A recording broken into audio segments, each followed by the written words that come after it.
И вновь наши артисты покоряют большую сцену. Североказахстанский танцевальный коллектив «Мастерская современной хореографии» успешно выступили на международном конкурсе. Наши корреспонденты встретились с юными талантами и узнали подробности конкурса. Талант, упорство и профессионализм. Северо-Казахстанская область богата юными дарованиями. С 6 по 10 июля в Алматы состоялись два международных конкурса – Dance KZ и Биле Казахстан. Наш регион представлял творческий коллектив «Мастерская современной хореографии». Тренировки окупились сполна. Группа завоевала все гран-при, покорив жюри и публику. Подготовка была вообще мощная.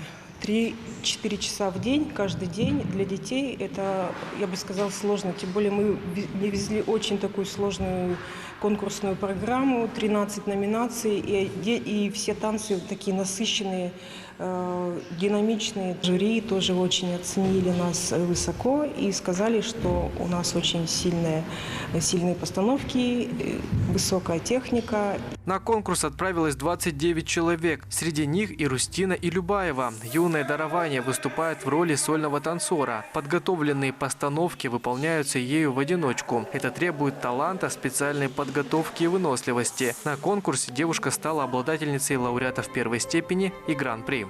Готовились мы к Алмате больше месяца. Каждый день у нас были репетиции по 3-4 часа. А тем более, если у нас были прогоны с костюмами, это была сдача программы, это было все с костюмами, с прическами, это шло и по 5 часов. Поездка прошла очень ярко, запоминающаяся, очень теплой была. В конкурсе участие приняли танцоры из разных уголков Казахстана. Более 1200 человек. Тамерлан Тлюбаев, Денис Кузнецов, служба новостей.